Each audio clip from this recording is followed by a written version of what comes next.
हम लोग सुंदरकांड की चर्चा को आगे बढ़ाते हैं। और कल हमने बातचीत किया था कि रावण ने विभिन्न प्रकार के राक्षसियों को कहा कि चाहे वो अनुकूल रूप से हो या प्रतिकूल उपाय से हो, साम से हो, दाम से हो, दान से हो, दंड से हो, भेद नीति से हो, जिस भी तरह से हो, पूरी तरह से भय दिखाकर वैदेही नंदनी सीता जी को बस में लाने की चेष्टा करने के लिए कहा। राक्षसियों ने इस प्रकार जो है कि वो बारंबार जो रावण आज्ञा दिया था राक्षसियों को, वो क्रोध से बहुत ही व्याकुल था, तो और काफी वो गर्जना भी कर रहा था रावण। तो उन सब को देखते हुए वहां पर जो राक्षस की स्वामिनी थी मंदोदरी और धन्य मालिनी, वो दो जो रावण की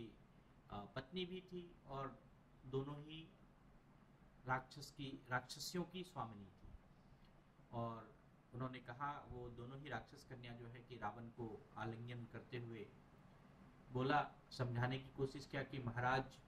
हे राक्षस राज, आप मेरे साथ क्रीड़ा कीजिए, आप मेरे साथ प्यार कीजिए, मेरे साथ काम वासना कीजिए। इस कांतिहीन दीन मानव कन्या के साथ जो है, सीता के साथ आपका क्या प्रयोजन है? निश्चय ही जो देव श्रेष्ठ ब्रह्मा जी हैं, वो इसके भाग्य में आपके बाहुबल से उपर्जित जो दिव्य उत्तम भोग है वह नहीं लिखा है, इसीलिए आप इनके साथ आप अपनी काम वासना और प्रेम को भूल जाइए, छोड़ दीजिए। लेकिन कोई भी जब हम उस कभी भी किसी सुर में हो, किसी काम वासना के उसमें हो, तो जल्दी ही वो रास्ते से नहीं उतर पाता है। फिर दूसरे प्रकार से भी मंदोदरी ने समझाया उन्हें कि जो प्रेम है, वो जो भी स्त्री किसी से अपने से प्रेम नहीं करती है, अपने मन से अगर किसी को प्रेम नहीं करती है, तो उसकी कामना रखने वाले जो पुरुष है या पुरुष के शरीर में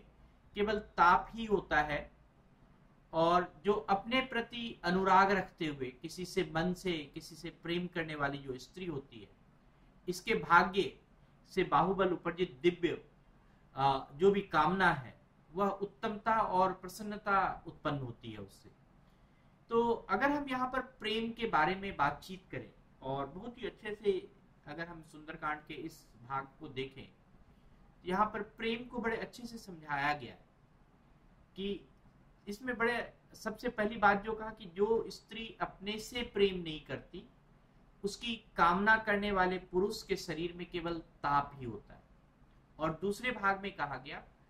जो अपने प्रति अनुराग रखने वाली स्त्री है की कामना करने वाले जो है, वो उनको उत्तम प्रसन्नता प्राप्त होती है। जो प्रेम है वह मनुष्य का एक सबसे उत्कृष्ट गुण है, एक सबसे उच्च कोटि का गुण है, एक उच्च कोटि की आदत है। प्रेम ऐसे नहीं हो जाता है, आप बिना जब तक ये प्रेम करने की आदत नहीं हो, प्रेम करने का गुण नहीं हो आपके अंदर, तब तक आप प्रेम नहीं कर सकते। तो जब भी हम सबसे गहरे और पारस्परिक स्नेह से लेकर सबसे सरल आनंद तक की बात करते हैं, कि अगर हम स्नेह दिखाया और फिर आनंद की बात की, उसमें एक मजबूत और सकारात्मक हमारी जो भावना है वह छुपी होती है। हमारी जो मानसिक स्थिति है उसकी जो एक श्रृंखला है, मानसिक स्थिति भी ऐसी नहीं कि बीच में कुछ हुआ बीच में कुछ हुआ, मानसिक स्थिति की श्रृंखला मतलब कि एक क्रम में लगी हुई जो मानसिक स्थिति है, वही प्रेम को प्रदर्शित कर सकता है। और जो ये प्यार है उसको सकारात्मक रूप से भी और नकारात्मक रूप से, दोनों रूप से माना जाता है। इसका जो गुण है वो अगर हम देखें कि मानवीय दया करना, करुणा और स्नेह का प्रतिनिधित्व करना, मतलब कि अगर आप दूसरे की भलाई के लिए कोई निस्वार्थ वफादार या हम कहें कि परोपकारी चिंता कर रहे हैं, तो वह भी प्रेम ही है। और हो सकता है कि इसका गुण जो है, अगर आप किसी को दया कर रहे हैं, करुणा कर रहे हैं, मानवीय स्नेह दे रहे हैं, परोपकार की चिंता कर रहे हैं, तो हो सकता है इसका गुण जो है वो घमंड हो सकता है कि स्वार्थ के कारण जो है वो आपका जो मानवीय नैतिक है उस दोष का आप प्रतिनिधित्व कर रहे हैं। तो जब भी हम प्रेम को देखते हैं तो दोनों ही भाव से हम देख सकते हैं, सकारात्मक भाव से और नकारात्मक भाव से। और सकारात्मक भाव में सबसे अच्छा अगर हम देखें तो कोई वहां पर लेन देन की बात नहीं है, वहां पर सिर्फ और सिर्फ स्नेह और एक सरल आनंद और एक मजबूत सकारात्मक भावनात्मक की श्रृंखला, जो कि जो श्रृंखला आपकी मानसिक स्थिति की श्रृंखला है, जो कि पूरी तरह से एक लंबे समय तक चल रहा है। लेकिन अगर हम वही नकारात्मक रूप से अगर हम उस प्रेम की भाव के बारे में बातचीत करते हैं तो वहां पर हो सकता है कि आप किसी शोक प्रचार के लिए, आप हो सकता है किसी अहंग भाव के लिए, हो सकता है कि आप उन्माद के लिए या किसी जुनूनीपन के लिए या फिर कोई सहनिर्भरता के लिए आप जो है कि उस पर निर्भर हैं, इसलिए आप उससे प्रेम कर रहे हैं। तो यह प्रेम की जो परिभाषा है बहुत अच्छे से इस सुंदरकांड के इस विचार में है। और अगर हम रावण में देखें तो वह प्रेम तो कर रहा था लेकिन वहां पर नकारात्मक प्रेम का भाव था जिसमें कि सिर्फ उन्माद भरा हुआ था। फिर क्या हुआ कि रावण ने सभी राक्षसियों को वहां पर कहा और रावण अपने भवन की ओर चला गया, कि राजभवन की ओर चला गया। वहां पर शत्रु के समान जो है जैसे रुलाया जाता शत्रु को, उस प्रकार से जो भी बातें थी वो राक्षसियों ने उनको बस में करने के लिए जो है कि वो वहां पर उनको साम दाम दंड भेद दिखाना शुरू किया। और वैदेही कुमारी जो सीता के समीप जितने भी राक्षसी आई उन्होंने कठोर वचन कहा, उन्होंने बहुत ऐसे ऐसे वचन ऐसे ऐसे चीज कहे कि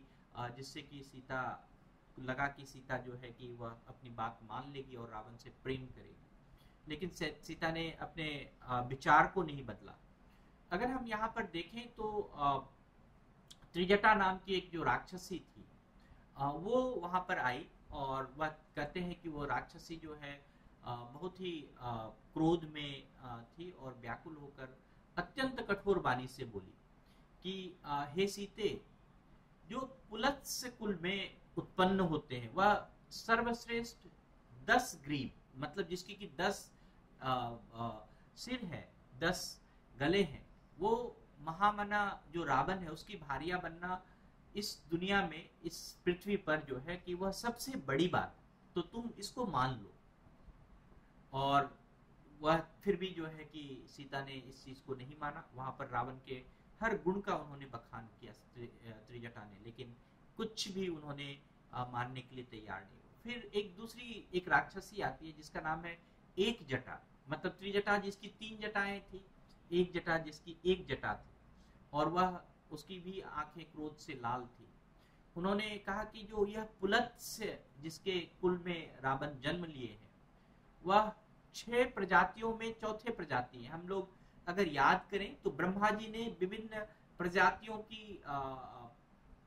परिकल्पना की थी, प्रजातियों की उत्पत्ति की थी, और उस प्रजातियों में और हर समय के अनुसार उस प्रजातियों में जो है कि बदलाव और उसके अलग अलग गुण थे। तो ब्रह्मा जी के मानस पुत्र थे पुलत्स्य, और वह 6 प्रजातियों में चौथी प्रजाति थी, और इसकी ख्याति जो है कि सर्वत्र थी। जो 6 प्रजातियों के बारे में बात करते हैं जिसमें मरीचि है, अत्रि है, अंगिरा है, पुलत्स्य है, पुलह है, क्रतु है, ये 6 प्रजाति ब्रह्मा जी ने मनुष्य की प्रजातियों में जो है कि उन्होंने परिकल्पना की थी और आए थे पृथ्वी पर। तो पुलत्स्य के समान जो पुलत्स्य के जो प्रजाति थी वो महर्षि विश्वश्रवा के पुत्र थे, और वो बहुत ही प्रजापति इतने तीव्र थे, इतने प्रकाशमय थे, इतने विशाल लोचन थे कि, और उनके बाहुबल इतने ऐसे थे कि जैसे रावण अपने पूरे शत्रुओं को रुला देता था। उनको जो भी चीज, जो भी भारिया चाहिए, जो भी स्वर्ग में जो भी चाहिए, इस पृथ्वी की जो भी चीज चाहिए, वो हर चीज को पा सकता था। तो इस सब बातों का अनुमोदन उनको समझाया, फिर भी जो है कि सीता जी इसके उसमें नहीं मानी। और फिर जो एक तीसरी राक्षसी आती है जिसकी आंखें जो है कि बिल्ली की समान भूरी थी, उसको कहते हैं हरिजटा। और उन्होंने भी क्रोध से उन्होंने समझाया, और उन्होंने ये कहा कि जो 33 देवी देवता है, और जिसको कि देवराज इंद्र को भी जिसने परास्त किया, वो राक्षस राज रावण है,